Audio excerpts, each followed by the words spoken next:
Welcome back to episode 4 of Tailgate TV. Can't believe we've been doing this for 4 months, Brad. It's amazing. Still feel like we're just getting started, and we are. I almost said fourth and final, but this will not be our final. Some of you may wish that. I was going to say. But we are back, and man, football fanatics, strap in. We have a football preview episode where we are going to be previewing Bates County football as those Friday night lights are getting ready to be turned on quickly this week. Football extravaganza. Football extravaganza. And, Brad, who do we have coming on to talk to us about football? Well, first of all, we have 3 great guests. Couldn't disagree with you. So excited to have each one of them sit down with us and talk a little football, really. One of the most fun things to talk about. Yeah, absolutely. And each one of these men that have come in really have a lot of good things to talk about. I know they do. I'm excited to ask questions. I'm excited to hear the responses to this football preview show on Tailgate TV. The first young man, and I say young man because I'm sure they're all younger than I am, smarter than I am, but younger than I am. We've got the Rich Hill Tigers head football coach, Steve Halverson. And excited, did a little bit of research on him, and going to be excited to hear some things that he can bring to us. He's done some things in his past, just in his career, been on some really incredible college teams, and there's some stuff you guys are going to want to hear some of his answers, I think, because I just seen the questions that are going to be thrown at him. Yeah, and not to mention, I think they've struggled in Rich Hill recently. Yep. But just watching the transition that's happening right now as he's going into his second year, I'm excited to hear how they're going to continue to improve because I think they are making strides. Absolutely. And so just a lot of exciting things about Steve and about having him on, and I'm excited to hear from him. Absolutely. I am too. The Class 1 runner-up, Adrian Blackhawks, their head coach, Matt Davis, and again, can't wait to talk to him a little bit about last year and what he's expecting this year from the Blackhawks. Yeah, our second favorite Matt in Bates County. Well, and in Adrian. Yeah, in Adrian. And we're just kidding. Little shout out to Matt Cunningham, who's been on the show, who trimmed we talked about renaming our podcast for a moment. We were going to do the Old Man and the Sasquatch, but I don't know, now that Matt's got me looking a little more tame. Still the old man. Yeah. And, a very successful coach in the last 3 years here in Butler. The Butler Bears head football coach, Greg Webb. Excited to have Coach Webb on. He's going to be in studio talking to us, previewing the Bears season. Yeah, and really excited about that. And again, excited. Obviously, I do the prepcast here for the Bears, and excited to see what things that may have changed, obviously, and every one of these coaches have some seniors that have left that were big parts of their program. Turnover is a big thing in high school football. Absolutely, and these coaches do such a good job every year. Every year they lose a big piece to the puzzle. Absolutely, and they have to fill those in, whether it's the juniors stepping up or maybe a sophomore or freshman stepping into some of those bigger roles. Well, that's the thing, in smaller schools, and, obviously even in our district, or not district, but our area, right. Some schools are smaller than others, but Absolutely. all 3 of our schools in our county would be considered smaller schools. Sure. And in smaller schools, you really struggle with that more so than bigger schools because you don't necessarily, you go through phases, sure, but you don't consistently have classes and classes and classes of talent. So then you search, was it the freshman class? Is it the junior class? Which class am I bringing talent up from? Well, you only have 11 guys on the field, right, offense or defense or whatever. So if your school has 100 kids in it, that's 10%, over 10%, but 10% basically of your class. Yeah. When you have 1,000 kids, it's a lot easier. It's a lot easier to fill those 11 spots, right? And so that's a big thing for coaches to understand how to do that and how to do it well. And I think all three of I was these about to say, kudos to all do a three great of these job. coaches Yeah. because I've had a chance to watch all three of them. And, obviously we prep a little bit. Not Sure. that we're a big professional. We spend some time prepping. Sure, we try to. And we have researched all these coaches and watched some game film, and they all do a heck of a job, and I'm excited. They all have a great football mind. They do. So I'm just excited to pick their brains. Absolutely. But with that being said, we're not going to, make you wait any longer. We want to thank a few sponsors, and then we will jump into some of these interviews. But we want to thank Sonic, where Miles and Josh continue to work with us, hook us up, supply us with food, with drinks, with sponsorship. And again, I think I've said it before, the podcast just sounds better with a Sonic drink. So if you don't have one, you can hit pause and go get you a Sonic drink. Order on the app. Also, Emmanuel Baptist Church. They continue to support us, and they're wonderful. They do a lot of great things. Mid-America Live, since day one, has been on board since before day one. Since we had this idea, Doug Curtis over at Mid-America, they fully support us, and we're on board. And they've done a great job, and Doug and Curtis both have done a great job of helping us kind of maybe walk through the minefield of some of the things not to do and to do. And so that's been a great benefit to us. We appreciate that. Absolutely. 100%. The Butler Chamber of Commerce, they are wonderful to work with. I have been talking to the gentleman up there who is directing that now, and they're pretty fantastic. They are. I don't know about him. He's kind of hit or miss. They do a good job, and again, there's so many things coming up and they try to keep the calendar full, and that's good. Huckster's Day's coming up. Fall Citywide Garage Sale's coming up, and I think the deadline to register for that is August 30th is what I've heard. So if you have not done that yet, get with the chamber and do that. I also want to thank O3 Customs, who have, before they, we say this all the time, but we try to take on sponsors that we actually use. Absolutely. And we have been using O3 Customs since the very first day. Absolutely. Now, they came on as a sponsor a little bit after that, but we, even before they were sponsoring us, we were buying hats from them. We were using their products. We were using O3 Customs because we appreciate their work. And then, now they've come on board as a sponsor as well, and we get to continue to partner with them. But would absolutely recommend them to anyone wanting engraving, as they do fantastic jobs. They make all of our hats. They do other custom engraving cups. They did a baseball mitt the other day. So whatever neat. You need engraved. Yeah, very nice. They'll do. And also want to thank CNS Graphics, who does a fantastic job working with us. And so we just want to thank all of those sponsors who help make this happen. And without further ado, we are going to jump in some interviews here on Tailgate TV.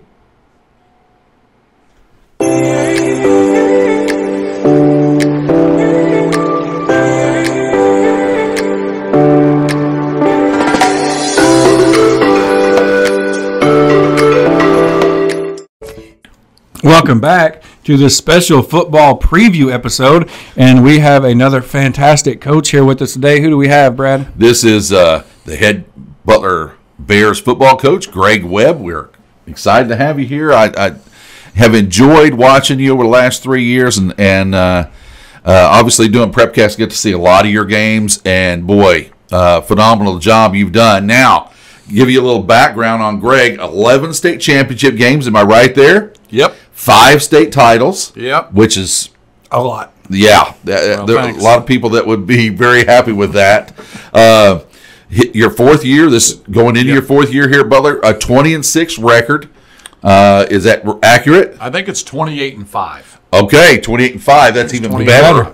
Yep. We went 10-1, 10-1, and 8-3. Okay.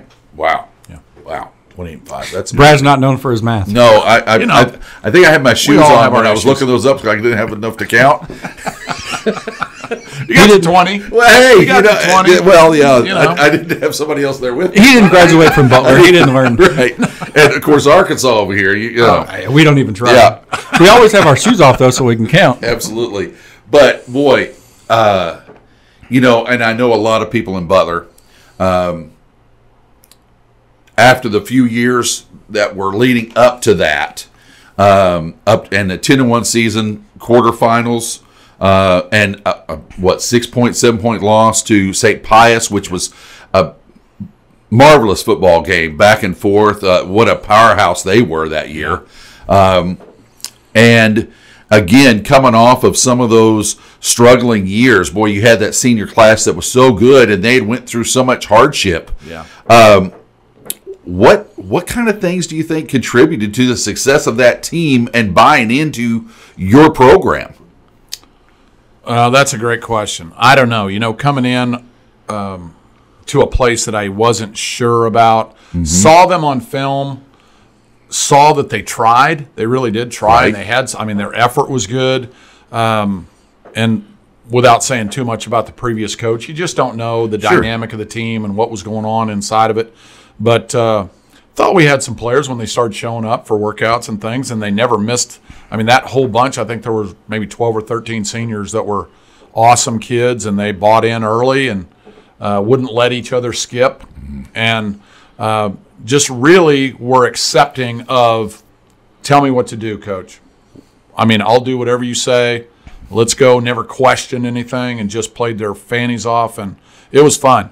What really sparked the whole thing, I think, was Adrian had shut him out for 2 or 3 years in a row. Correct. We're talking some smack on you're never going to score against us, and we went out and our kids were unsure. I was unsure just at what level we could ascertain and what level they were at. I didn't know. I hadn't been around the area.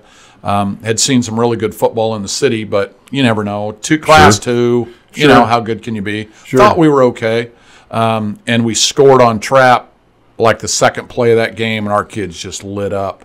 And they said, here we go, boys. And it was a dogfight. They were really good. They got great tradition. But when we won that game, it kind of solidified all the hard work that they had done, and kind of even made the buy-in more special. And they said, okay, hey, we might have something here. And did everything we asked, didn't have too many injuries, kind of played clean the whole year, won the conference fairly easy, and then ran into a tough St. Pius team that ended up losing to the state champion 6-3. Right. So their defense was legit. Yes. And I, you always look back from a coach's standpoint and say, what could I have called or done? And Sure. And I'm not sure I called the best game in the world, but we had some issues and things, but just a fantastic year, and I'm really glad that we got it turned around for those kids because they'd put so much effort into it. When you talk about that senior class, and that senior class, I remember watching them. They kind of were the team in all the sports that they played. I think they had a couple districts in basketball, and it had always kind of amazed me to see their success outside of football, and to know that there was athletes on the team that then weren't necessarily producing a couple years previously, and then you come in that senior year.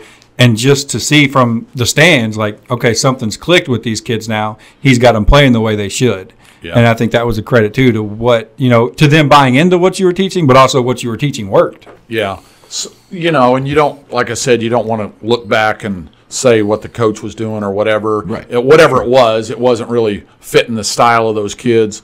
Lincoln Sutton was a great football player, a monster kid, and really, from what I'd heard, hadn't been reaching his potential. But you kind of got to look at him and talk to him. Once you talk to him, and he was willing to give. He wasn't going to be an NFL football player if he'd had that drive. But kids at the high school level, you've got to find out what buttons you need to push on those kids to get a little more out of them than they want to give. And he wasn't 100% committed. Brandon Melton was another kid. Bryce Miller was a great kid. I'm gonna miss some of them. We had a fantastic group of seniors with that bunch, and so I just kind of picked and chose exact. You don't want to push a kid that's giving you what he wants. Some kids are screamers and hollers. Some of them are silent kids. Lincoln was one of those kids. Was kind of a silent kid, but man, he was a great football player. And like most of them were, they just gave what they had, and it was fun. It was really fun. And we had a chance to win the state championship that Absolutely. year. Very, but it's tough. It is. It's tough to get there. I look back on those 11 that we made it to, and you appreciate them a little bit more because it's tough to get there. Mm-hmm. And I love what you said about taking each kid, right, and then getting them to potential, where the success. That's so great. Well, and I think that fresh set of perspective, coming in and looking and being like, okay, this kid wasn't doing this, or this kid needs to be doing this. And because sometimes, without any necessarily big fault, you kind of get stagnant if you've been around these kids too long, and you think, well, this is where they played when they were little, this is where they're going to play. But then to come in and have a new set of eyes and be like, no, this needs to be there, this kid's good at this, and to have that, able to identify that. Yeah, that's a great perspective, because I think you do get into that where you see a kid as a 7th grader, an 8th grader, a 9th grader, and you kind of pigeonhole him into something, or the type of kid that you think he is when he might not be that kid. You might. I've had years and years of experience, so I've seen a bunch of stories and stuff. I have seen so many coaches ruin kids because they want them to be better than they are. They're a big old kid as a 7th grader, 8th grader, and you're expecting them to be great. Well, they're not ready yet. You can't just force that on him, and you can't yell at the poor kid because he's not what you want him to be. He is what he is, and just work on that and try to get him to what you think he might be. Absolutely. But I've seen so many kids ruin like that, and you're exactly right. You look at those kids and you pigeonhole them in, and then you don't step back and see maybe that kid could do this. Or, there was a bunch of them on that team, though. Well, we were talking about this prior to the episode about Brendan Patrick. What a great kid, great talent he was. And, I never heard of him through youth football, and I'm sure he was fine. I'm sure he was a good ball player, or through junior high. But, boy, when he came on the scene in high school, did he really light up the world. And what a great young man he is. We've had him on the episode. But that's exactly what you're talking about. You pigeonhole that kid as a middle linebacker or whatever, and you never stick him running the ball, you may miss out on something. So, but good job. He was a really special kid. I could tell he was going to be okay when he was a sophomore. When I got here, he was a sophomore, and he had to step back because we had the Melton kid, and we had the Miller kid, and we had the Beckley kid, and we had Brockman. Right. They were all good runners, and he kind of filtered in a little bit, and every now and then we'd give him ball. He was the one that scored against St. Pius early. Right. I remember that because I remember that whole season we kept thinking, who's this kid? Who's this kid coming up? We looked down, he's a freshman. Okay, we're going to see more of him. Yeah, the older ones, and I kind of let that play out. The older ones get their chance, and when we really wanted to force it, I kind of called it. But I kind of let them line up wherever they want to. That's a funny story, like Gavin Brockman and Brandon. Gavin was smart enough to know what the play was, and so he would line up at the tailback. They could move around whatever they want to. And so whenever I said, hey, let Brendan run this one, or because he would have ran it every time, which is awesome. Oh, yeah. That drive, I want the ball in my hand. Yeah, that's right. That's right. And they were tough cookies. So, head coach, I think one of the hardest things for head coaches to do is identify that talent. And you've done a super job of that. What things kind of, and you may have mentioned it right there with Patrick, kind of seeing some stuff with him. What kind of things do you look for? I don't know. You have to evaluate what you have. The first thing you do is you look at, okay, we got 30 kids. Who's the best kid at this position? Who's the best kid at that position? And I guess you've got a kid that is willing to, and this is a big thing, and the older I get, the more appreciative I am. Those kids are sacrificing a boatload of time to be out there, and it's hot, and it's hard work, and they want to play, they want to be good, but they don't know how. They do not know how.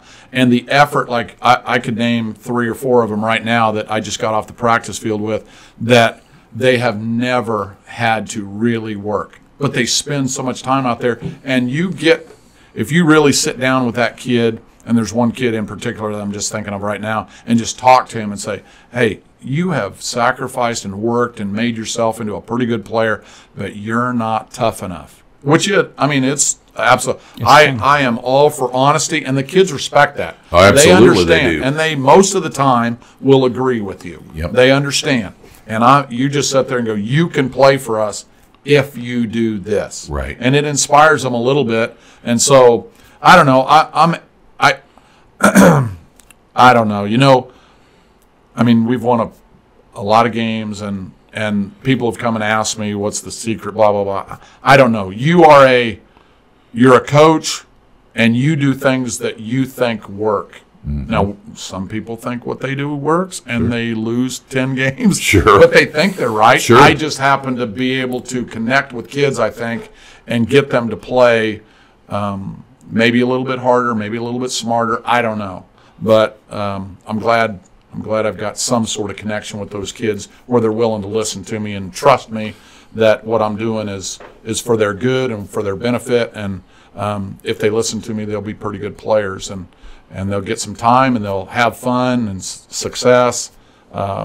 Winning's always fun. Oh, buddy. You can get a lot better losing. Yeah, that is right.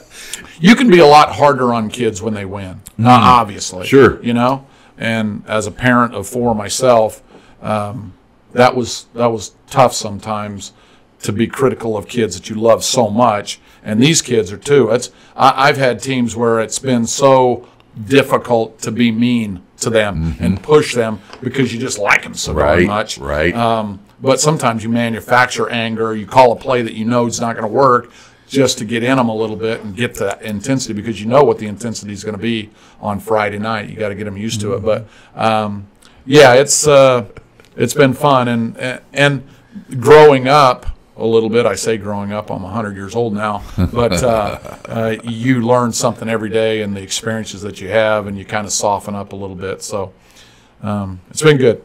That's awesome. That's trust, such a key factor, right? Such a key factor raising your own kids. Very much. Right? Such a key factor in coaching kids. Yeah. They have to trust you, and that in turn you can trust them. That's and I really believe most of our kids, and I'm sure some of them are angry at their time or where I've put them or whatever, but for the most part, I'm pretty sure that every one of our kids trusts me that what I'm doing for them is what I think is best, and I'm not trying to be mean or anything like that. So, yeah. Well, I think results speak for themselves too. Absolutely. I mean, I think that kids notice, like, okay, obviously this guy knows what he's talking about. Look what he's done. That builds the trust as well. Absolutely. One conversation we were having, and we thought we would bring it to your attention and get your input on it, is dual sport athletes. A lot of kids are encouraged to play multiple sports to kind of, stay prepared, stay ready. Some people kind of shy away from it. What's kind of your take? Do you enjoy having dual sport athletes? Do you encourage kids to play multiple sports? Well, are we talking about dual sports during the same season? No. Throughout the basketball, year. wrestling. Oh, guys, they need to experience and play everything they possibly can. I mean, there are very, very few kids that are good enough and talented enough just to single up and just play one thing. I'll say this. I will say this. If a kid hates it, find another one you like. Exactly. There's so many sports and activities. Absolutely. Heck, I push choir and band and plays and all that stuff. It's awesome to be a part of that, and our kids do. They do a great job. I tell this story. Bubba Starling. Bubba Starling was a kid from Gardner, Kansas, signed with the Kansas City Royals. Best high school athlete I've ever seen. 6'5", could run 4.45, could jump out of the gym. He was amazing. He was their quarterback. We beat him twice, but I just stick that in there. It was a miracle. But he didn't play those 2 games. Yeah, no. Well, he did one, and then he was kind of hurt and came back the next one. But anyway. He was an 18-foot long jumper in 7th grade or something like that. It was ridiculous. He played them all. He was a baseball kid. He was a football kid who got recruited, could have gone to Nebraska. He was a basketball kid that could put his head over the rim. It was unbelievable. Man, and he could have just singled up and played baseball, and that's what he ended up doing. He signed a $7.5 million contract with the Royals, made it to the big time. Maybe half a year, whatever it was. He couldn't hit the curveball. But anyway, just his experiences and the people that he got to know, and just awesome to see.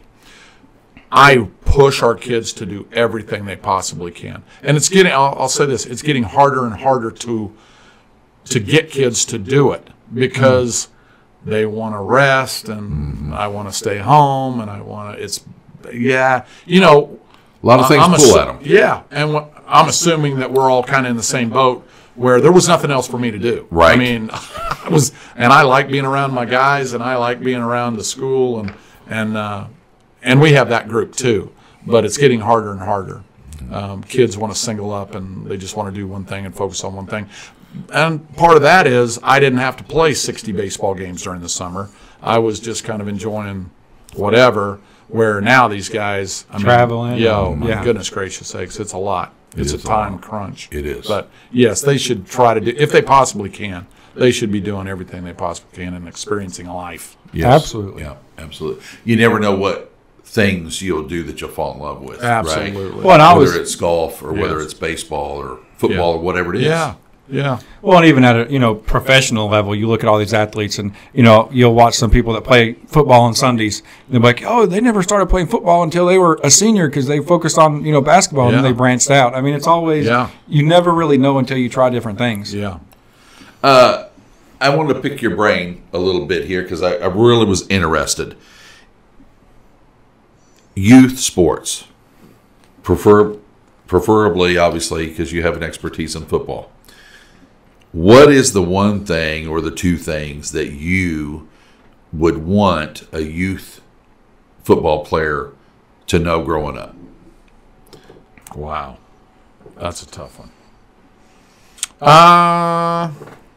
You mean as far as technique? Just anything. Do you just want them to have a love for the game? Do you want them, whatever it is that you would want, like a if I was coaching youth football and you want me to instill in these young kiddos growing up to get ready to play high school football, because obviously I'm not going to be able to coach as well as you do. So what do I tell them? What do I teach them? Putting them through the system. When kids come to you from a youth program, what are you like, man, I wish the coach would have taught them this, or this coach did teach them this and I appreciate it. To use their hands. Okay, great. To use their hands. Like it. It is. You see kids do the old chicken wing and things like that, or hit them with their shoulder pads. Man, football has changed so much because it is a hands-on game. You watch the big guys; they hardly have anything up there because they just never use them because they're so strong up there. And I see it every day at practice. Use your hands, because that's what your leverage comes from, and you can disengage and get off blocks and stay on blocks. Anymore, officials have a harder and harder time calling holding because it's inside, and they don't want to throw a flag every time. And so maybe that. The next thing is to have fun. I tell this story. So I'm at Eudora. We're pretty successful, and I drive by our youth football after practice. They have youth football and all that stuff, and bless their hearts, they're trying. And these little rascals are the cutest things ever. Their shoulder pads are rattling. And I see a coach who's making them run for passes, and he's just zinging the ball at him 100 miles an hour, and he'd bounce it off his helmet or whatever, and he would be yelling at him and running him. And I mean, how can that kid have fun doing that? It hurt my heart watching it. I couldn't say anything. I was kind of new, and so I didn't want to make anybody mad. But and then my kid, I had a kid who made it to a state championship game. When he was in youth football, he just getting obliterated. Ottawa had a kid that was, he was a Missouri football player, and he was about as big as the Missouri guys at the time as a seventh, just getting killed. And they stuck with it. That little group, although they didn't have too much success, but that group of kids kind of stuck with it and hung in there, and I had to go in there and talk to them and beg them because they wanted to quit. They weren't having any fun, and but once they got to us, they kind of changed it around and had some success, and we made it to the state championship. But man alive, you youth guys are so important to get them to love the game because you can certainly turn them off awful quick. Because football is a different game. It is a physical game where you hurt physically, and it's not that you want to love it, but you have to accept it as part of the game and like the contact. And not every kid at that age does. No. I've had a bunch of kids that I wouldn't have thought was going to be very good at football when they were freshmen coming in because they just hated contact. By the end of the deal, they were knocking people down. And it's so awesome to see that growth, isn't it? Yes, it is. It is. When if you don't like to be hurt, just hurt other people. Exactly. You don't have to get hit. Yeah. That's right. That's right. Better give it than take. That's right. That's right. There's nothing that says you can't hit him. That's right. Hit them first. So what kind of are your, and again, I'm not asking record or anything like that, but just where are you? What are your expectations for 2023 here in Butler? Well, that's a Loaded question. Don't give away any secrets. This one, no, I don't care. I mean, people watch film, and Sure. In today's day and age, Yeah, I'm not trying to keep anything. Yeah, Right. But when you start talking about kids specifically, you don't want to hurt anybody's feelings. No. And you got to stay positive, Sure. and all that good stuff. And there are we have some really good players. I'll tell you that we've got some dudes now. It was not a great summer in the fact that, like 3 years ago, when that group of kids, the Melton kid and all those kids, they never missed a summer day, and they were just working hard, and it was just do. That's what we do. Right. If we have all our pieces and they're healthy, we have a chance to be really, really good. Really good. We did take a huge blow. I can't remember what day it was. Might have been Monday with Kellen Long. Mr. Long is our athletic director and our wrestling coach. He's got a boy that's a sophomore that's a pretty darn good player, and he tweaked his knee. He's had kind of a bad knee, and he tweaked it, so he might have to have surgery on that thing. And if that's the case, we lost him for the year, and that really hurts us. He's one of those dudes that we depended on to play a huge part in our season. But we've got our offensive line could be outstanding. Dylan Davidson is back at quarterback. Xavier Wisdom. We don't have that carry it 30 times a game. Brendan Patrick back there, but we do have Jake Chandler can carry it. Hunter Stevens is back. He was a kid that took a year off and is back. Lane Webb is a monster. Brighton Orso is a monster. Isaac Rodriguez was our conference defensive player of the year. Just pieces all over the place, all over the place. But in saying that, we have, and I mean, just full disclosure, we got a lot of drama on the team, guys. No. I know. What? I know. Never would have thought There's that. a lot of different things that could, I hope not, happens. If they all got in there, I'll say this, and if they all got in there and committed 100%, and we're still working on that, we have a chance to be a really fine football team. I've heard that. I've heard there's some really good talent this year. Yeah. It's just a matter of managing personalities. Our front seven, the big question mark is our back half, but our front seven defensively could be oof. Dylan Treble's a great kid. He's a junior that's a big old kid, 240, 245. Yeah. He's kind of got a tweaked groin muscle right now. Hunter Stevens has a tweaked hamstring. Kellen hurt his knee. So if we have them all without drama and they commit to it, woof, we could be really, really good. Excited for some Bears football this year. Man. Well, I'm excited anyway. Should be fun. Yeah, I am excited. I'm always excited this time of year. First of all, it starts getting cooler. We talked about that. Oh, man. That's we need that plus, right? Yes. But, well, it is just I so enjoy, and, I know you come from a small town, but I so enjoy the community getting together, right, at football games, coming together for one common cause, and enjoying seeing the people that I haven't maybe seen in 3 or 4 months or 5 or 6 even, and enjoy just the way that the football program and those families come together. It's exciting.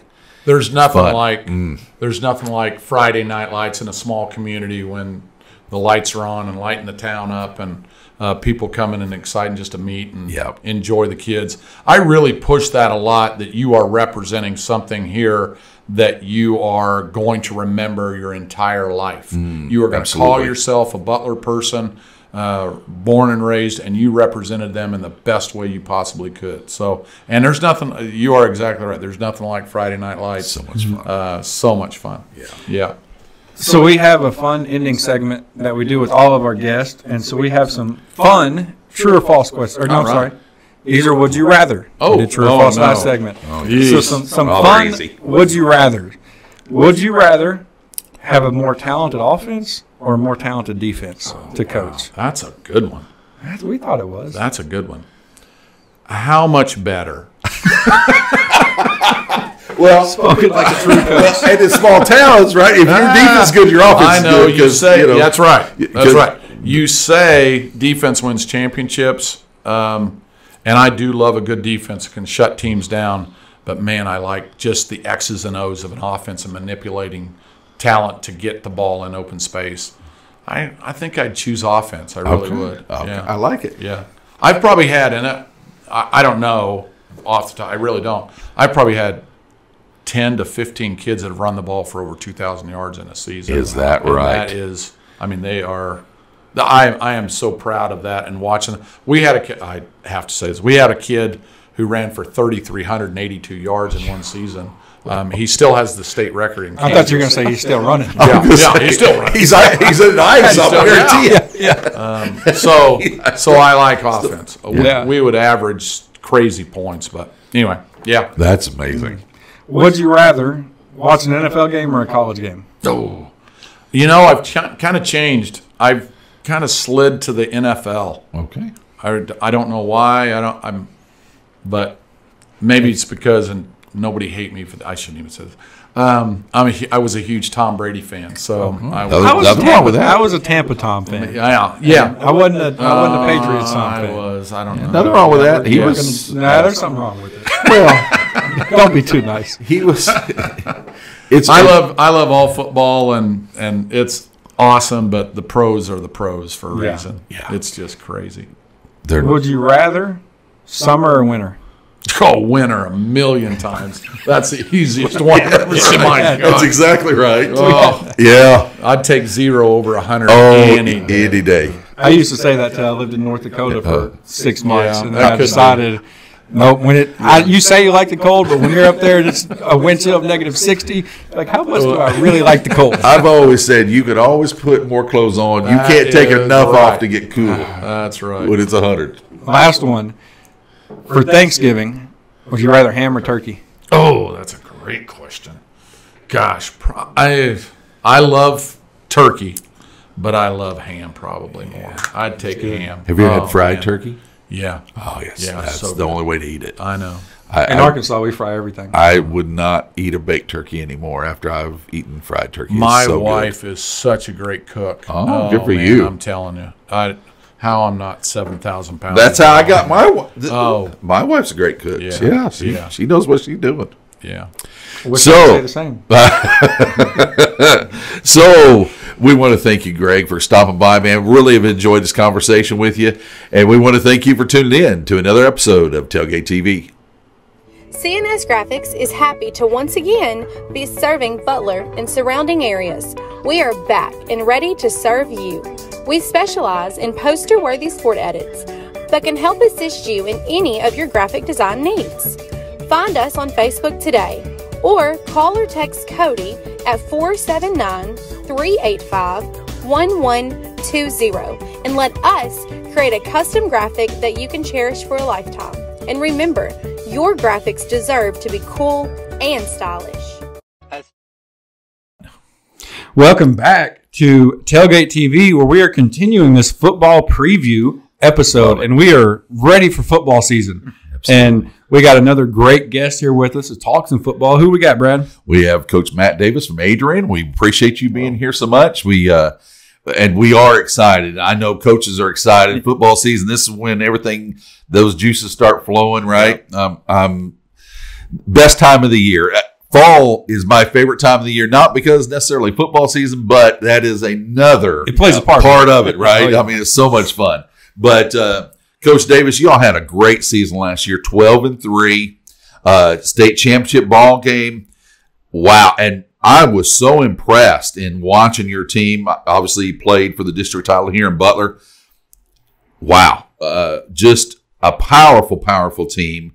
Ran the ball so well, threw the ball, did so many things. Your defense was tremendous. Talk a little bit about that team. Well, first off, thanks for having me, guys. I appreciate it. It's an exciting time of year. This is what gets you fired up, and if you don't get the jitters whenever football practice starts, you probably don't need to be doing it anymore. So totally right. It's the best time. So I appreciate the kind words about the team. Yeah, we had a group that just completely bought into everything we asked them to do. The senior leadership, we had some young guys who came in and made some plays. Just completely bought in and refused to lose, basically. We had a little run there where every single game we'd get down against really good opponents and didn't phase us one bit. So, they fought. They did the little things right and, banded together, and there was no I in any one of those kids' mentality. And, that's ultimately what led to our success last year. So, well, going back to that defensive stand that you all only gave up 20 points, I think, 2 times last year. That's a winning formula. Yeah, and so last year Coach Thomas, who he's a retired teacher. He's coached all around the WeMo Conference. He's been around a long time, and one of my mentors when I was a younger coach. And I was able to talk him into coming up and being on staff. And just attitude and the way he relates to students and our athletes. He's got some play design things, and we run some complex things. We ask him to do some things and switch things up. It's not just line up and go play. We try to have a game plan to take away what their best play is. Sometimes it works, sometimes it doesn't, but we always try to have that game plan. It all comes down to the way those kids fought. You brought up the only giving up 20 points a couple times. Again, that goes back to that mindset of that group of they were just bought in. They refused to let somebody think they were better than them, and that's what it takes, to be a good athlete and have a good team. So well, and you say it worked sometimes, it didn't others, but the last year it worked more often than it didn't. Yeah, I mean it seemed to go pretty well. Yeah. Again, it was a great season. A lot of great memories came from it, and a lot of highs. And so things we'll remember forever. But hey, it's time to move on and get rolling on the next one. So. It is, but I tell you, and some of the things you're going to want to duplicate every year, I would think. Offensively, 35 points a game. That's impressive, especially when you're only giving up over 20 twice. Yeah. You're going to win a lot of ball games. Yeah, it's a big point differential. It is, and. We the physicality of our team last year. That's for people who've been around the WeMo and been around Adrian. That's kind of the hat or what we hang our hat on is we want to be physical. We want to run the football. We want to control the line of scrimmage and hit hard and pressure everything that we do.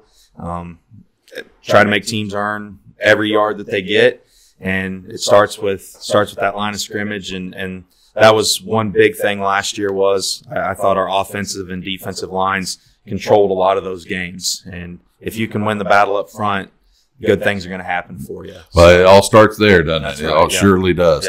Yeah. We mentioned the WeMo conference, and what a great conference that was. Yeah. I mean, every year deep in the playoffs, you had a WeMo team, whether it be Rich Hill, Adrian. I mean, there's so many teams and so many successful programs came out of that WeMo conference. Now, moving to a different conference, and I know, we were kind of talking about that before the broadcast here, is that, the WeMo was such a foundation of this area. Now moving to another one, I know that's been a little bit of a change. Obviously, Lincoln and some other schools that obviously Adrian played almost every year, not, maybe not every year, but, very, very familiar still. Opponent. Moving into that, how's that been in that adjustment? Well, and like you said, that's a little bit heartbreaking. You hate to see a lot of those old rivalries go away. We still get to play Midway every year, and that's a big. Adrian Midway is always a battle every year. It doesn't matter how good either team is or how bad either team is. It's always going to be a game. I understand why other teams have gone the direction they've gone, and I think that's what's best for them and their programs, and I wish nothing but success for them. I would say the new conference has been really, really good for us. Lincoln, they were in the state finals, 3, 4, 5 years ago, whatever it was. Right. They've had outstanding programs. Windsor just won a state championship a couple years ago. Cole Camp's tough. Tipton's traditionally been outstanding. Right. And, you keep Midway in there, who's won more state championships than most of us around here in football. There's still a lot of really quality teams that we get to play. I think that was big for us last year was we were in some battles throughout the season, and we learned a lot about our teams and showed us a lot of our weaknesses throughout the course of the year. And playing those quality opponents is big. It's great for us because we're able to test ourselves and see, okay, we're getting better at this. Now we need to focus on this and figure out how to get better at those things. It's been really, really good for us. Well, going through those tests are always important, right? And as a coach, teachable moments come out of playing good opponents and like you say, finding those weaknesses, because then you can teach the kids and they buy in. As you said, so important because you can be the best coach in the world, but if your kids aren't really getting it, you're going to struggle with that. And one thing we've always said is a loss isn't always a bad thing if you learn from it. Absolutely. Right. And that's, you talked a little bit about, the winning last year motivated that we're going to keep doing this. Yeah. And it does, but losing also motivates that. I mean, we've talked to some individuals, here that have been, I hate losing. I lost one time and didn't want to do it again. Yeah. Like and if you learn from those losses, absolutely, that can be a good motivation as well. Absolutely. And we lost a couple games during the season, and each one of those games that we lost, we figured out a lot about our team of here's where we're good, here's where things that we need to get better at. And ultimately that helps propel us. So I got to watch one of those games on Prepcast, I believe the Lincoln game, and boy, that was a back and forth battle all the way down through it. And what I enjoyed watching about the Blackhawks in that ball game was never gave up. Yeah. I mean, down to the last buzzer went off, you guys were battling back and forth, and what a tremendous ball and an entertaining ball game to watch. That was very entertaining. It was obviously disheartening at the end. Sure. We felt like we made some plays late to win that game, and then had a couple blunders that we messed up there at the final moments. But it's one of those games that we figured out, okay, this is something we knew a weakness at that point. Sure. We knew, and that happens every year, and it's a good thing. So. It is absolutely. So your roster, last year you spoke about that your seniors really did a great job and leading your team. Absolutely. That turnover, which college coaches have to go through that, and I don't know how they do it. Absolutely. I mean, mercy. But high school coaches, that's one of the things that's maybe one of the more difficult aspects of being a high school coach is you kind of get freshmen in and maybe they don't have their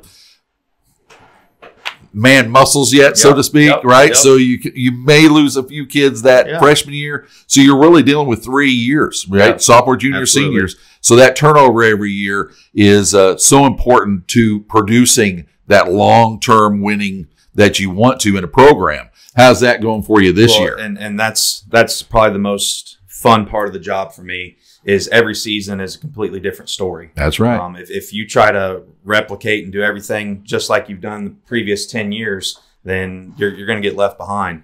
Every group has strengths. Every group has weaknesses, and you got to figure those things out.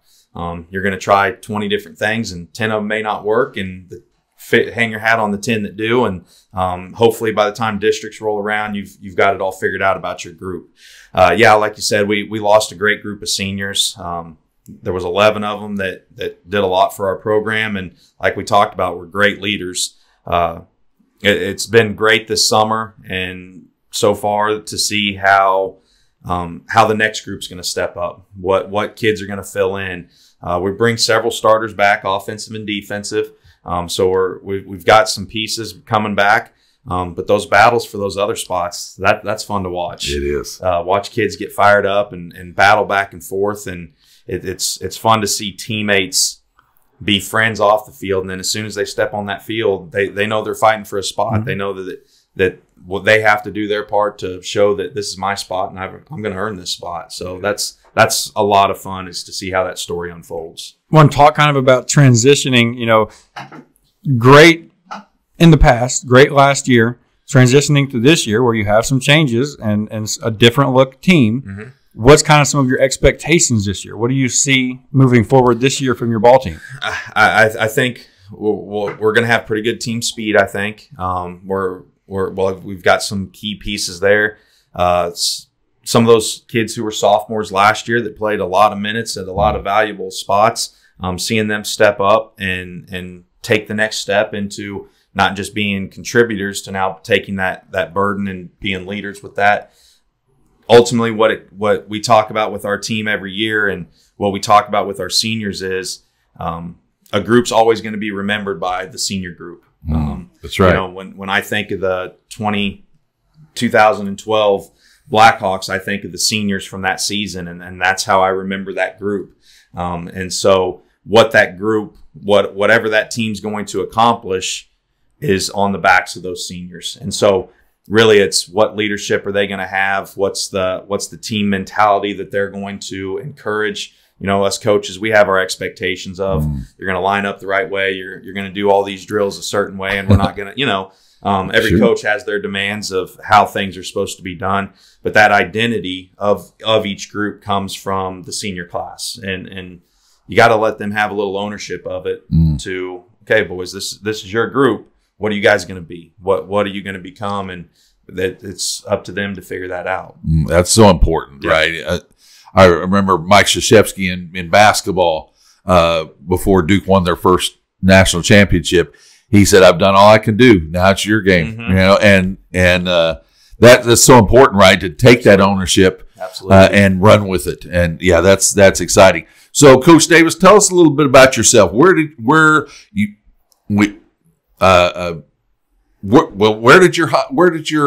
football life begin? So I went to Cass Midway High School. So I know a lot about the Midway-Adrian rivalry. Right. I've been on both sides of it now. Right. Know how the hatred works both ways. And so it's healthy hatred. Healthy hatred and a lot of respect. Yeah. Definitely both ways. So I graduated from Cass Midway in 2004. Okay. Went and played football down at Pittsburgh State, down in Kansas. Met a lot of great friends, learned a lot down there.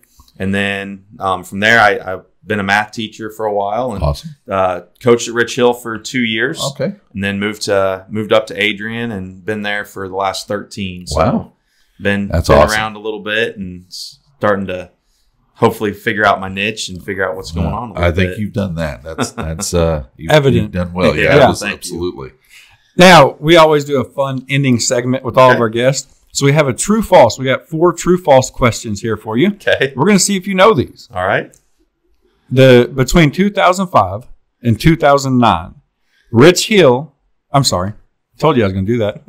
Adrian had 30 plus consecutive conference wins. True. That is true. I remember the groups. Yeah. Yes. I remember those groups. That's impressive. Yep. That is impressive. That was. That's a bunch. True or false, the last time Adrian had a losing record was 10 years ago. False. Yes. If my information is correct, it was more than 10 years ago. It was. Yeah. It was 2011, which is the last one I could find. Which is still amazing. I mean, think about that. Yeah. It's been over a decade since they've had a losing season. Yep. That's impressive. Awesome. True or false, in 2008, the 2008-2009 season, Skylar Carrican averaged a record 68.8 yards per reception. I know it was a lot. I'm going to say false on that one. That's true. That is true. Wow. 68.8 yards per reception. That's incredible. Skylar he was outstanding. Phenomenal. He really was.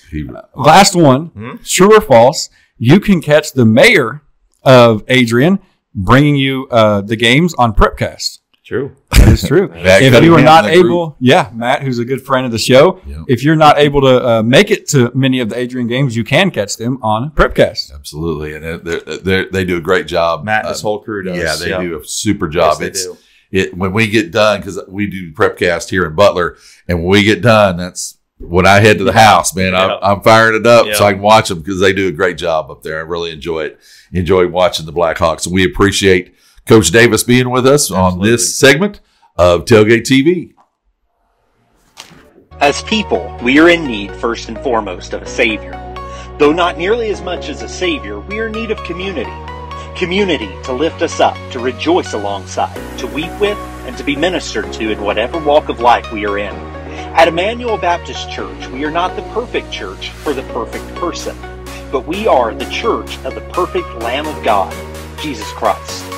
Verse by verse, book by book preaching, contemporary worship, and multiple generations under one roof. We hope you'll join us sometime at Emmanuel Baptist Church, 10 o'clock Sunday mornings, 801 West Dakota Street, Butler, Missouri. Welcome back to Tailgate TV, where we're just excited. I was trying to think of a better word, but I think that's the best one to use. We have some really great guests, and one of them is here with us right now. Who do we got, Brad? This is Coach Steve Halverson from Rich Hill Tigers. This is a really privilege for us to have you on. Really excited about this and excited about Rich Hill football. I know 1-9 last year, so maybe not the year you maybe wanted to have, maybe expected to have, but didn't want to have. But I know that you're doing some great things down there, and they're going to really benefit this year from you being there. Coach Halverson was on the 1993 Missouri Southern State University Lions football team. What a great team that was. Undefeated regular season and a big win over your rivals, the Pitt State Gorillas, 20-3. Talk a little bit about that season. Man. So the way 93 worked out, there were some big names. Rod Smith is the biggest name. Denver Bronco, two-time Super Bowl champion, Rod Smith. Back when the Broncos actually won championships. Exactly, yeah. For 14 years he's with the Broncos. But what other people don't know is they were actually, off of that team alone, there were 5 guys that played professional football. That's amazing. And it wasn't even really the guys. I mean, we had, to talk about the guys, we had Rod Smith, James Thrash, who went on to Washington Redskins, Redskins at the time. Right. And went off to Philly, and then back to Washington. Richard Jordan, who one of my dear friends, who went off to Detroit Lions. And then we had a World League guy who went off to Germany, and then another one, I kind of forget where he ended up. But we had 5 guys. But that team, so I played defensive tackle for him then. I came in, there was about 3 or 4 of us that got, we came in 92, which was supposed to be Rod's last year. I'll talk about that in a minute. But I came in and got a redshirt along with these other guys. And so come 93 was my redshirt freshman year. Okay. That, scratch the big guys, the big names for a minute. Right. That defense, we were undersized. We had everything. We shouldn't have had the defense we had. But what we had was attitude and grit. And we had speed. Like, it was, I've never been on a team with a defense faster than that team. And our front 3 in particular, we had myself, I played right defensive tackle. Okay. Redshirt freshman. I had another guy right next to me, redshirt freshman. And then the guy next to him was Richard Jordan, future NFL guy. And then we had junior, senior on the other side. So we were outskilled, well, not necessarily outskilled or undersized, everything else. And something about that 93 team, in addition to all the talent that we had, we just came together as a team and we just dominated. And yeah, we stuck it to Pitt State for sure. And if I remember, that was their first loss in conference play, wasn't it? Weren't they like 36-0 in conference until y'all gave them that loss? And in 91, if I remember right, they won it all. Okay. 92, they went to the playoffs. And then there was this big drama between Pitt and Southern that started in 91. There were some skirmishes and this and that kind of built this thing up. So fast forward to that game in 93, there was, and I'm not for sure on this number, but if I remember right, watching the sports thing afterwards, there was 9,000 people that came to that game. Wow. There was, people were standing, every seat was taken. Right. They had to make a tunnel just for us to take the field. And we ended up winning that game 20-3. The best part was, and that jump started like an 8 or 9 game win streak, didn't it? Wasn't that the beginning of a streak that season? For our team, we beat everybody in the conference. Okay. We ended up in the playoffs losing to Mankato State. Okay. Which we shouldn't have lost that game either, but that happens. Sure. That Pitt State game in particular, to me the best part was Pitt State really they didn't expect it. They didn't expect what kind of talent. They didn't expect our speed and everything else. And we really had them.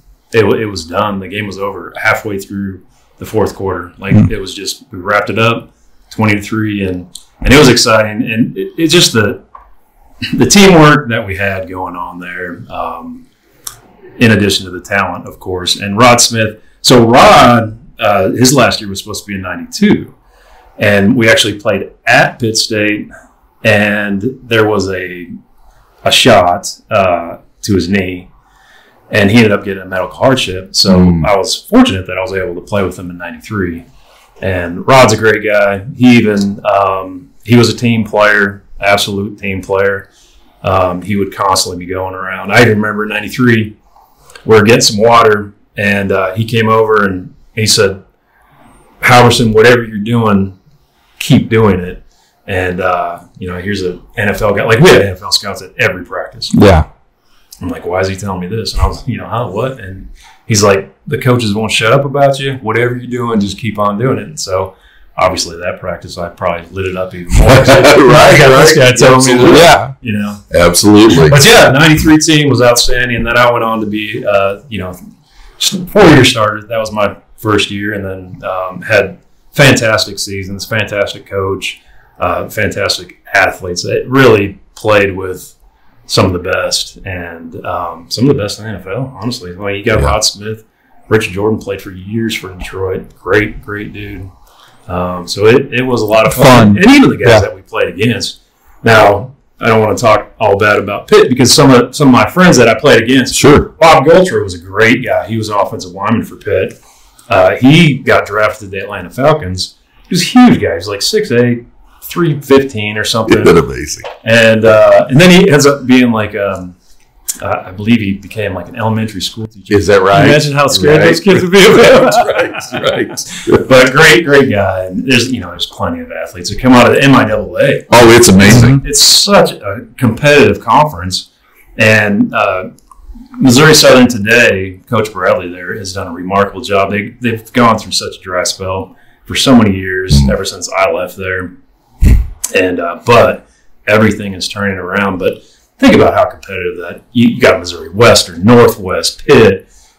These schools, they have got talent. Emporia. Yeah. Well, even we went out to Fort Hays. Right, Fort Hays. Great school. Correct. Yeah. It's my daughter went to Emporia, and we went to several football games over there, and I was really impressed. And I tell you, a lot of people go, Division I schools to watch football games, and they're great. Don't get me wrong, but there is something about it's like going to see the Royals, super. But boy, if you get to go to see a minor league baseball game, they're fun. They are enjoyable. It's so much fun. We go down to the Griffins down in Nevada. There's their little like a summer baseball for college kids. That's a lot of fun down there. They just do a great job. But going to Emporia, going to Warrensburg and different schools like that, that's good football. You will enjoy it. And they do a great job of really maximizing what they have to your benefit as a person spectator. So yeah, don't sleep on those schools. They're a lot of fun, and you will get. It is amazing how quickly you can get attached to those kind of schools, even if you're not necessarily alumni or anything like that. You build a relationship with those kids watching them, and they're a lot of fun. So yeah, I think that's great. That was It was an awesome experience. Wouldn't trade it for anything. And it is funny. A lot of the guys that I played with back then, we have a really maybe because we had such winning seasons, we have a tight knit group. When we have homecoming back there, right? It's a family reunion, and it's a lot of fun. I know Rod Smith comes back to a golf tournament every year that he has down there, which I think is great. Obviously, it benefits the school, obviously, because a lot of that funds goes back to the sports program, which is awesome. Yeah. And I know you mentioned about going to and I think this was affiliated with this 93 team, the young man or the gentleman that had the coaches camp down in Oklahoma that you would attend. Yeah. So so Richard Jordan played for Detroit Lions. I think it was like 6 or 7 years, maybe it's even more than that. He was there for quite a while. Huge linebacker, even in the NFL. He played at like 260 pounds. Wow, that's big. Yeah. And he had all these records at Missouri Southern. His son actually just finished up last season. Okay. His son played there at linebacker. Awesome. He still might make it to the NFL. I'm not sure, but he's like real close. He was real close to Good for him. the NFL. Yeah. Yeah. Little stud linebacker as well. JoJo, his name is what he goes by. Richard Jordan Jr., so he goes by JoJo. I like it. But yeah, so Richard is from Vian, Oklahoma, and for about 6 years or so, he would grab his NFL guys and his college guys, and we'd put on a free week-long football clinic, and which is a big deal. I mean, there's a lot involved. There's at least 8 high schools there, and then trying to coordinate all that sort of stuff. Luckily, it wasn't all on Richard. He had a team taking care of that. Good thing. And we just came in and we went by our positions. Sure. I went over there with the D-line. Sure. And if I see something, I'd pull a guy off to the side and help him out with some techniques and stuff like that. And then it was a lot of fun because at some point they would break and there's autographs and this kind of stuff. That's what the kids want. Sure. And they're loving it. Plus, none of the high schoolers, they didn't have to pay for anything. They'd bring their own food and that kind of stuff. Well, actually, I think even one of the nights there was a free cookout. Richard picked up the tab and all that stuff, and it was a lot of fun. And Richard's just a fantastic guy.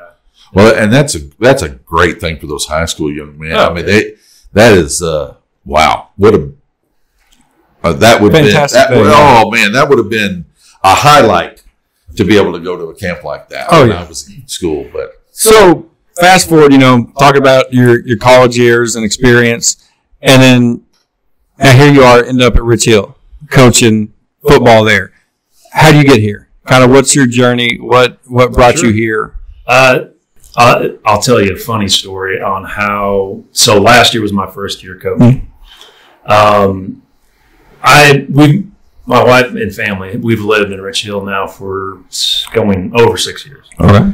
And so I would drive by and watch them practice and stuff like that. And then I went to a lot of the games, probably most of the games. And I was like, there's something. I was like, kind of got an itch. And maybe I'd watch the D lineman in particular. Sure. Or the offensive lineman. Sure. And I'm like, they're not firing off. I'm telling my wife this and whatever. And so I went to the coach at that time and I said, hey, I think I can help. Just want to help. I can, put me with the big guys, D-line, O-line, whatever. Because it starts there. Yeah, right. It does. I mean, it starts with, right? Exactly. Well, there were some coaching changes, and they were looking for a head coach. And I had a school board member call me up. And he said, hey, it got real late in the season. Like school was about ready to start. The season was about to start. Yeah, school was about to start. That's late. Looking for a coach. Yeah. And he called me up and he said, we're looking for a coach. And I said, well, how's that going? And he said, not good. And then I knew why he was calling me. And he's like, it'd be great if we could bring you in and stuff like that. And I was like, man, I don't even have a playbook. Right. This and that. Taking on the whole thing was a little and that quickly too. Yeah. Not having a playbook and not really having time to develop one either. Yeah. I mean, we did talk like as the last day of school coming out, but all summer with 11 man is 7-on-7 over the summer. Right. 8 man is 5-on-5 is what they do. And Right. so we're kind of, I'm scrambling around. I don't have a playbook. I'm reaching out to other coaches and stuff. So anyway, I took the job, and then I'm reaching out to other coaches.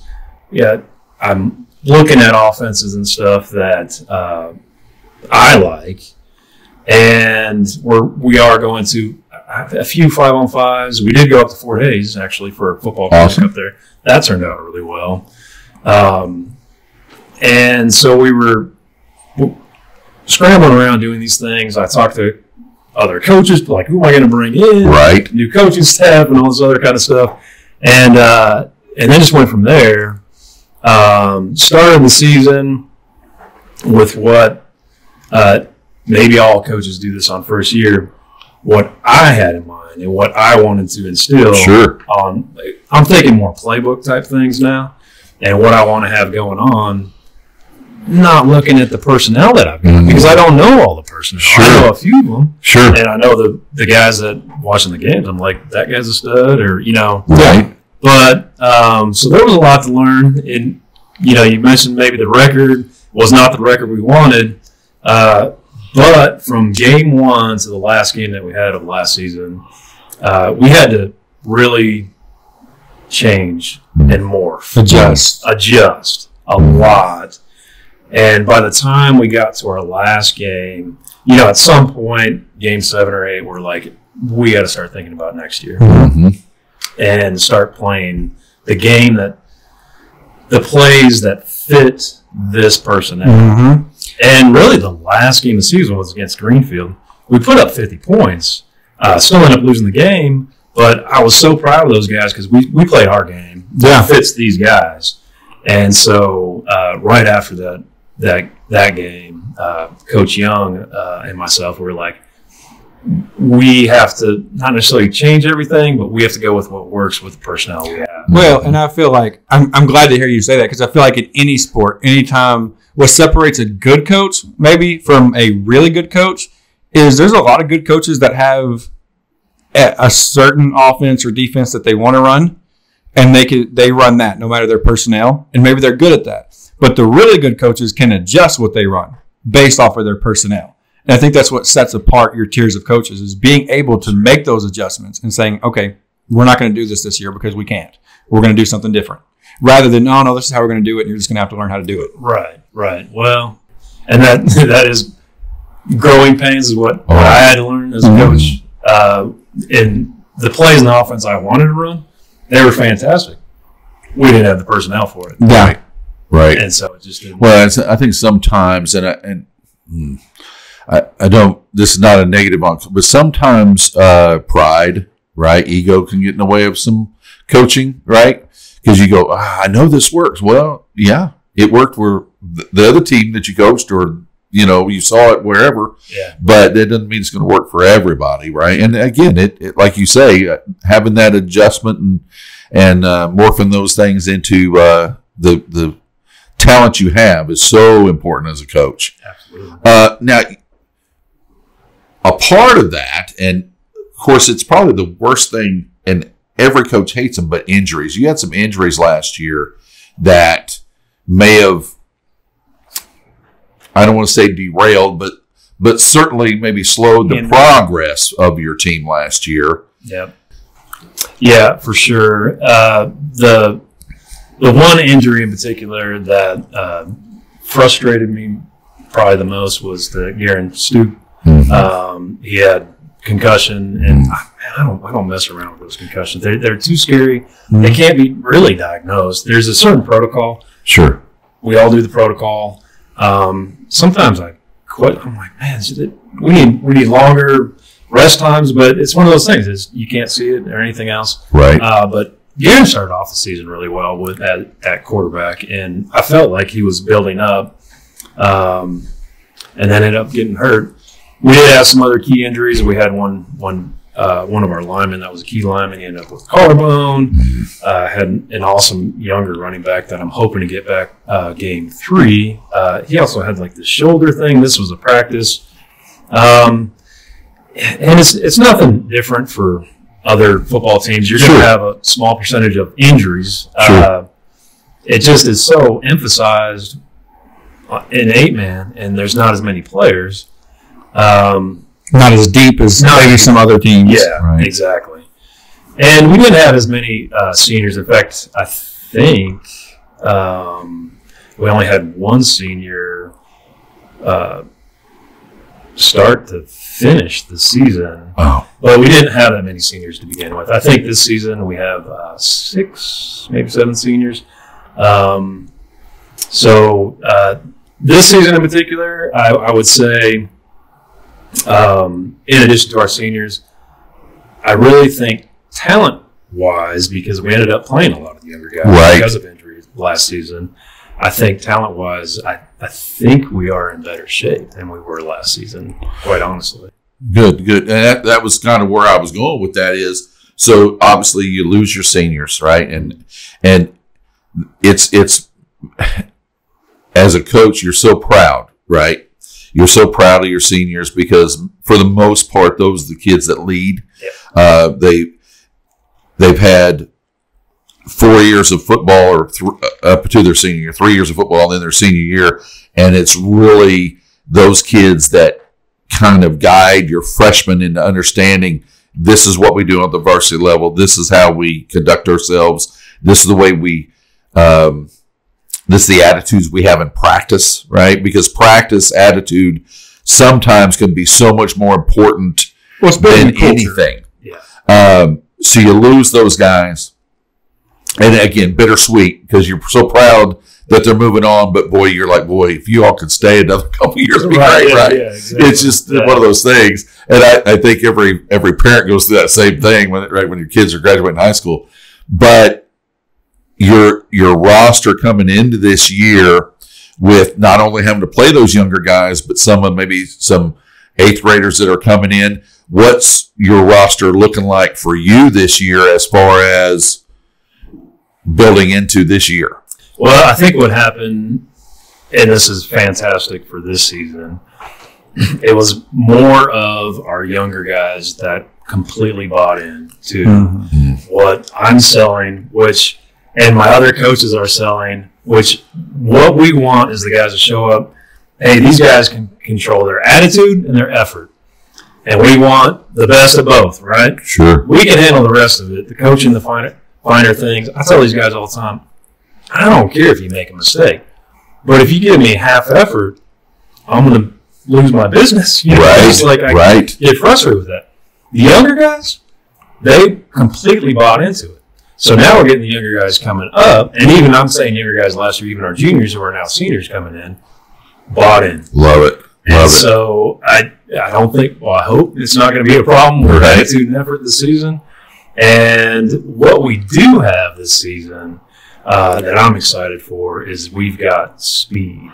We've got a lot of speed. And I've noticed, especially in 8-man football, it's a quicker game. It is. Than 11-man. So that speed is very helpful. Yeah, it's all about, on offense in particular, you got to run up the middle. But if you can get to the outside, and if you can get to the outside with some sweeps or some obviously passing it out there to the flats, if you can get out there with speed, you've got something. Yeah. And then you just got to keep them honest by still running your 13, 14 dives up right up the gut. And we do have some size as well. And some of the guys, so one of our seniors in particular, Andrew Webner, so there's 2 of them coming from Hume. So we've got 3 studs coming from Hume that are going to be seniors. Sean Palms, Andrew Webner, and his brother, Etienne Webner. Etienne, I have trouble calling him Etienne because we all call him Zeus. Okay, I like it. Yeah. I like it. I think he's taller than me. Wow. And he's the nicest kid in the world. He doesn't say much, but he had never played football last year. And by the end of the season, he was doing fantastic. So I'm excited to have him going. But again, we've got a heck of a lot of speed. We're deep on the wide receivers. We've got this really nice little competition happening right now at quarterback. So we're getting there. I've got really 2 younger guys at quarterback that are competing. I've got a junior and a sophomore that's competing that I'm really excited about the sophomore too. Like he's got the attitude and the effort and the want to, man. He really wants to get in there.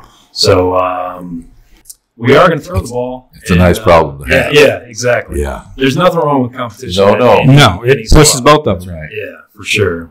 So we'll see. It's been a lot of fun for me being on the line and really adjusting my own mentality because I'm taking on the quarterbacks, receivers, and DBs. And I've got the other coaches taking on the big guys. It is adjustment, but it's been so far. We did a whole bunch over the summer, 5-on-5 and stuff, and today is actually this evening is our first official practice. Awesome. And it is an adjustment, but I'm getting really good response, and so things are happening real quick with some of these guys that are really coachable. I like it, which is awesome. Oh, well, it helps. So important. Now, I want to circle back just for a second, and I really thought about two questions. One is you mentioned that, including yourself, there's 3 coaches that you all played together down at Missouri Southern, which I think's amazing to me. It is. It is amazing to me too, and this is where I would say I'm blessed because I've got these 2 guys. Now I have to. I always say I'm importing them. Right. Right. They don't live in Rich Hill. Right. They're not anywhere close to Rich Hill. I've got one guy. So he's my Coach Young. He's from Oklahoma. He played 8-man. Okay. In Oklahoma. Awesome. So way familiar with the game. Right. He was an All-State, All-Star. His All-Star game was over in Germany or something like that. And like just an outstanding offensive lineman. Great guy. Great coach. He's an awesome coach. So he's driving an hour. He's on the south side of Kansas City. He's driving an hour to get down here to practice some games. And then he talked. So he talked to another one of our guys, Coach Calvin, who's a defensive lineman next to me. Talked him into coming down as well. So we got 3 guys that play football together. Both of them are 1 year younger than me, but we all played together down there. We battled each other in practice and all this stuff. And now we're in little old Rich Hill, and you know, I really think it's awesome. I hope Rich Hill knows what they have. Just if nothing else, for not just the coaching, just 3. If I'm including myself, 3 fantastic guys to be around these kids who deserve the same opportunity that everybody else does, for sure. Well, I think it's awesome, and I appreciate the fact that those men are willing to give it their time and their effort, and come down there and help out. Yeah, because that's they will be blessed by it. Yep. And the kids will benefit so much, and so more than the money, whatever else. But that's tremendous. The other thing I was going to say when you were talking about stepping in your role, not that this is a bad thing, because I think good, healthy competitions. You talk about that at the quarterback level, but in teams is always important. But boy, did you step into a little bit of a hornet's nest coming into this area down here with 8-man football. I mean, you've got Archie, you've got Drexel, yourself, you've got Appleton City. They've all put some pretty good talent on the field every game. Every game. Phenomenal. And the thing is personally, I'd really like not to like these teams because we've kind of got our tails kicked by them a little bit. Right. But I've talked to these coaches. They're fantastic coaches. They're great guys. All they want, they want the same thing I do. They want these athletes to excel. They want them to learn. So there's not a single team out there I dislike, even though I want to. Sure. But all these guys, even Drexel, Coach Dean there in Drexel, fantastic guy. He had coffee, if you remember him. And he injured, yeah. Yeah, he got injured, but I think he was just lighting it up. Yeah. And I've learned a lot talking to these guys too. There's all these coaches meetings and 5-on-5s, and we went to Drexel a couple times this summer, and and really talking to these guys. And there's such a cool network with all these teams. The Archie coach just reached out to me about possibly getting one of his players to look at Missouri Southern. I'm like, no problem. I know Coach Bradley. And I called up Coach Bradley and said, hey, this guy's coming down. And it just doesn't – I guess you don't really get that in the bigger schools. Maybe you do, maybe you don't, but it just seems really – You should. You should. Yeah. Right. Because ultimately, as we were kind of talking before we got in here, it's all about the kids, right? I mean, if because the enjoyment you had at Southern in 93 and during your time there, right, that's what you hope, one of the things you hope to instill in these young men. And when they look back on their high school career, they may, we beat this, but it's more the connections you make with other people and the connections that you will keep for your entire life. Absolutely. So important. Absolutely. And one of the things, so one of our core values that I'm making sure that is enforced with our team is it's right at the top, family. Mm-hmm. And so I want it to not only be a family, because that's the way I played football, and that's the way I was raised at Missouri Southern. Absolutely. But I think there was, I know there was some lacking in Rich Hill, and I'm like, okay, this has to change. And so even little things, like after every home game, it's always been we just hightail it up the locker room. Right. Maybe coach gets mad, excited, and then you change, and then you get out. Right. And you go home. Right. And I'm like, no. Right. After the game, we'll talk about this Monday.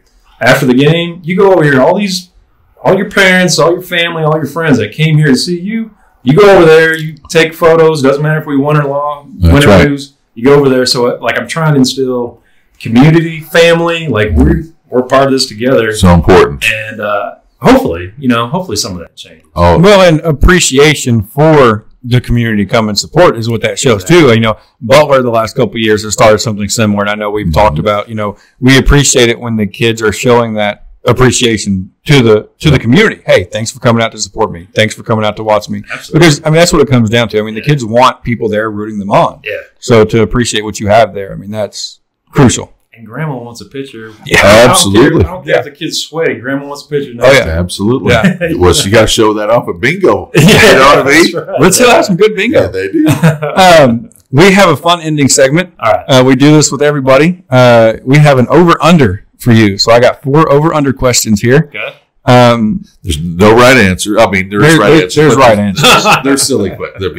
They're not nothing serious. There are over or under 40 8-man football teams in Missouri.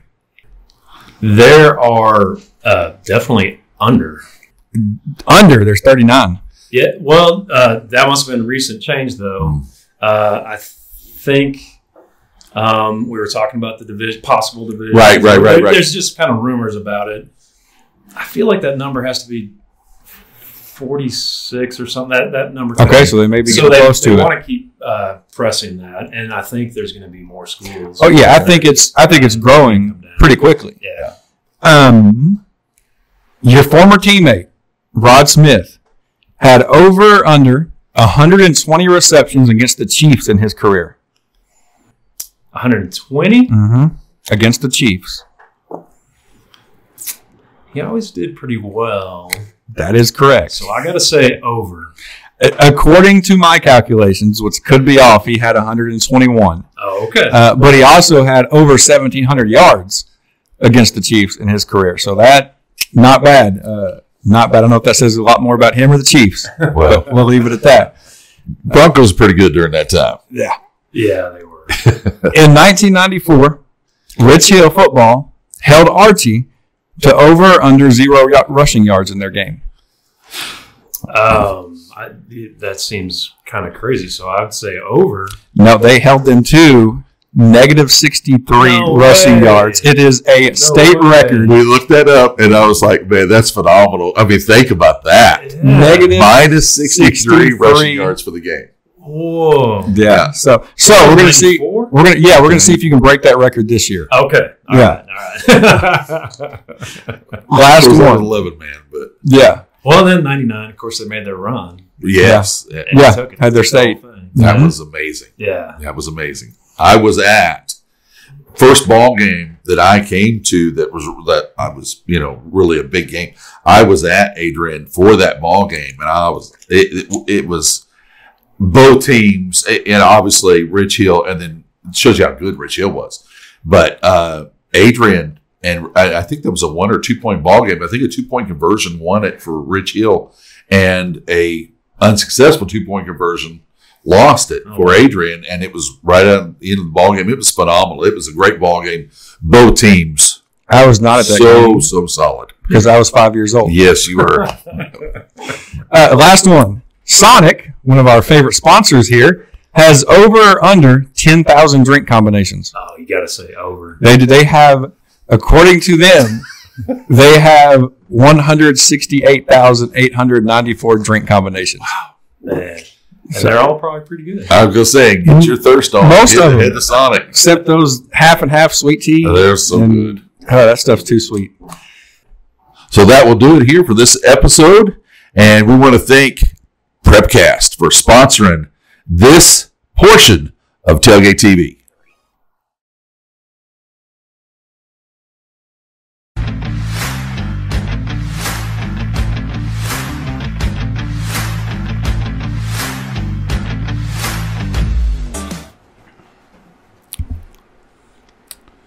You or me? You go ahead. Okay. Me count. You're good. Welcome back to Tailgate TV, where we are having one heck of an episode, or have had, but we're not done yet. So don't touch that dial. That's right. Are dials a thing? That's right. Do people still dial stuff? Well, don't touch that screen. Don't dial soap. But no, we are getting ready to do some picks, as we do every episode. One of our favorite segments where me and Brad just get to have a little bit of fun. And this time we are, as football season is approaching, we're ready for mascots. Much anticipated, never duplicated, the picks. Did you come up with that on your own? I did. I don't think so. But no, we are ready for some mascots. Now, this is the football preview episode. We talked about doing football mascots, but we just decided to go more general and just pick our favorite mascots of any team, professional, amateur, football, baseball, whatever you want. So we have our top 3 mascots of all time. These guys, girls, whatever they are, I don't even know what they are. Creatures. Obviously, okay. They're mascots. That's what they keep it entertaining, and they make sure that you realize that sports are supposed to be fun. Right? Supposed to be entertaining, supposed to be fun, not supposed to take things all that seriously. And they just do a good job. And these are just entertainment picks, right? Absolutely. There's no way to really rank. I mean, I guess there might be ways. We're ranking them now. And we're going to do something a little bit different. I'm going to actually have Bradford go first. Okay. So that means I'll get the last say. I always like getting the last say. Yeah, well, that's what I've heard. So my number 3 pick,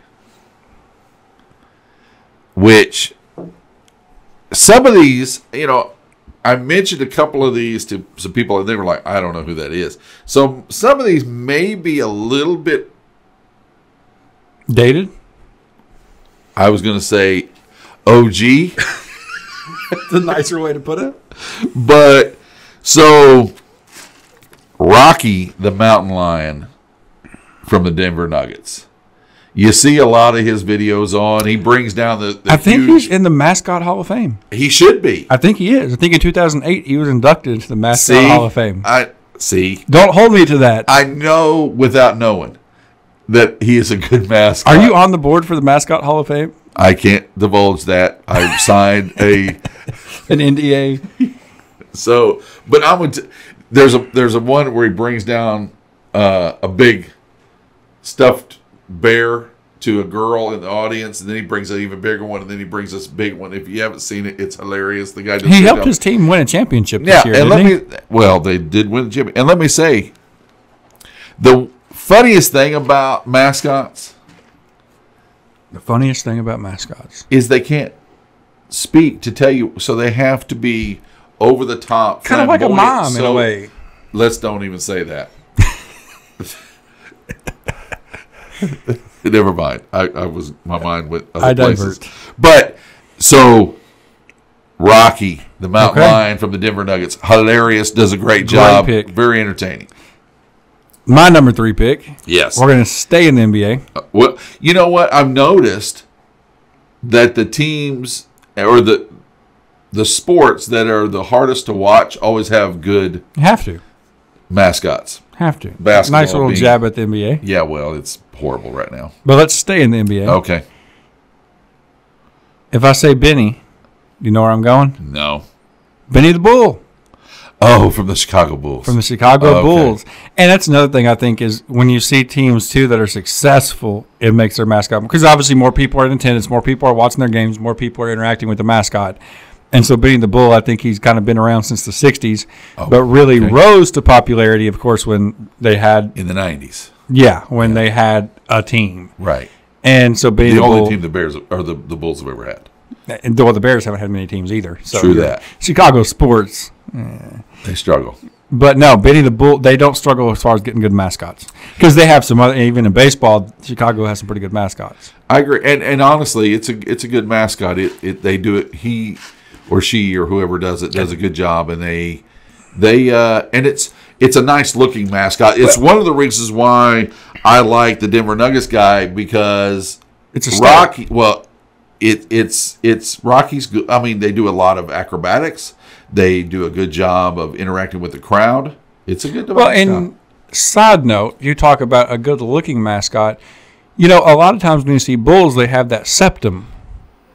Okay. And you know how much I'm a sucker for those. Yeah, well. So my number 2 pick, Number 2 pick. Moving on. baseball, Major League Baseball. And Okay. again, these are the two that some people may not recognize. This guy, Who wouldn't recognize these? the Philly fanatic, funny.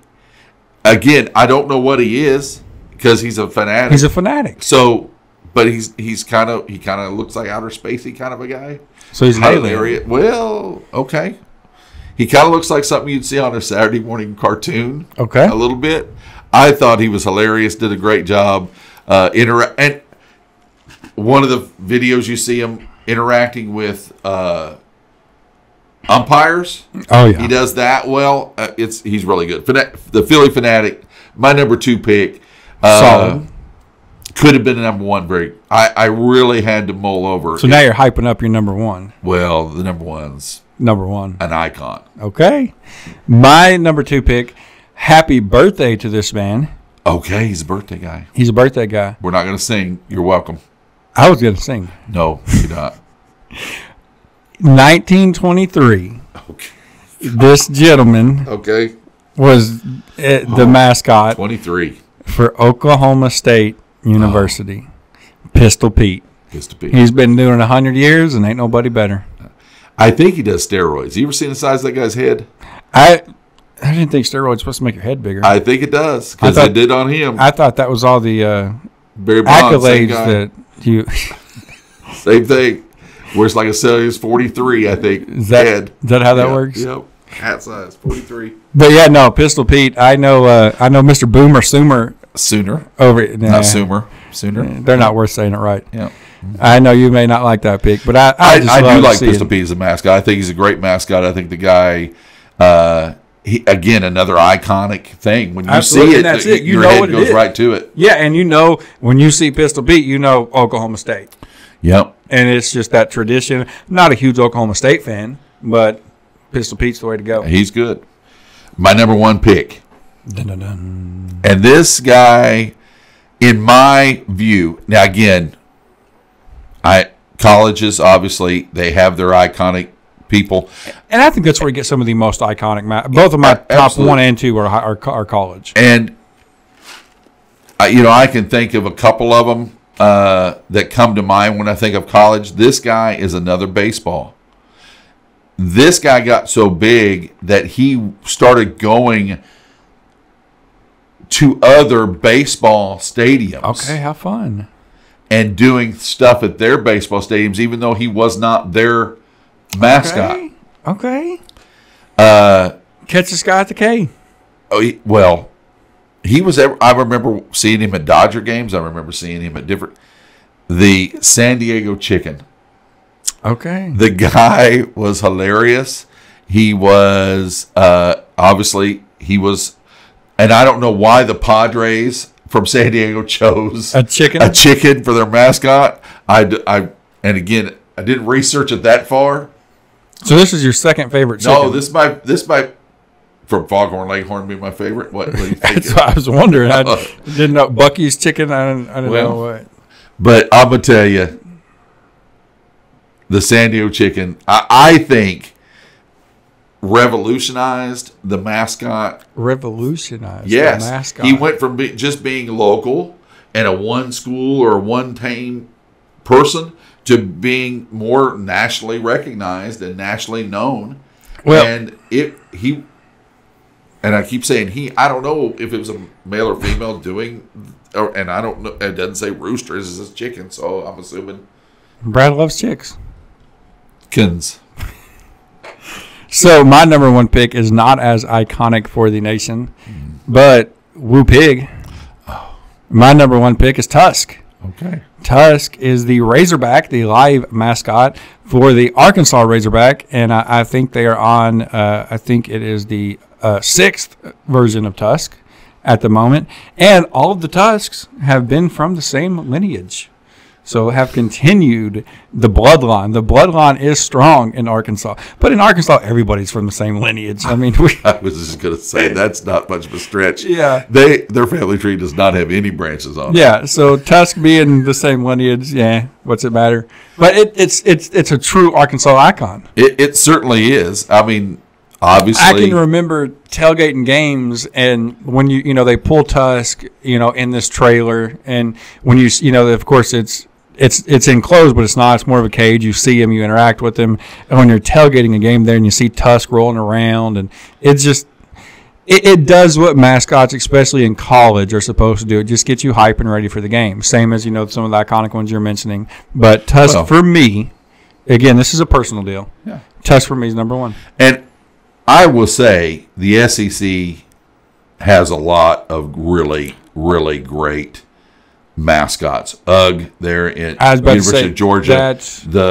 The Tennessee Volunteers dog that they have. And the Bulldogs. His name, I think. I don't know. The Bulldogs was there. You can see them listed right here. They're an honorable mention for me because when they have that, and I think they just collared a new one in 2023 in a scrimmage game not too long ago. I don't. But it gives you that Saturday game day feel. I like it. I like it a lot. And again, there's a lot of things about college football that I like. The mascots are one of them. Absolutely. The fact that you can rally around one thing, again, there's some mascots that I would say, hey, let's turn into barbecue.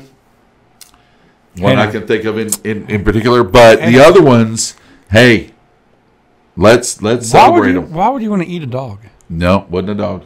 Oh, interesting. Chickens? Wasn't a chicken. I was thinking of, but nonetheless. We want to thank you for watching this fantastic edition, and it's not fantastic because of me or Brad, but we've had some great guests on, and we are ready for some football. We're ready for some Blackhawks, some Bears, some Tigers. You talk about mascots. We got some good ones around here. We do. And so we want to thank all those coaches who have come on to preview their seasons. And we also, what makes enjoyed it. Oh, absolutely. This has been a blast, and it has gotten me ready for some games. And, with that being said, this is also great because we have so many sponsors that rally around us and allow us to do this. And so we want to thank Prepcast, which is a place I'll be catching a few games as I'll be working a few Friday nights. We want to thank O3 Customs, who is doing a heck of a job. I see every day. If you're not following them on Facebook, go check out O3 Customs on Facebook. They're doing new stuff every day. Make our beautiful hats, but they make tons of engraving things. And we also want to thank the Chamber of Commerce, who has some big events coming up. And if you're not privy to any of that, make sure you're following them on Facebook or calling the Chamber.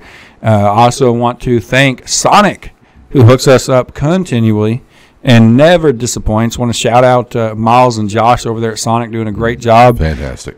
want to thank Mid-America, who covers all of the news going on around our town and even a little bit outside of it. So we want to thank them for sponsoring us and just partnering with us. We want to thank Emmanuel Baptist Church, where they are doing great things for the community where they're at, just preaching the word. And we just want to thank all of our sponsors, even those that I'm probably forgetting, but everybody who wants to work with us and does work with us. We appreciate you.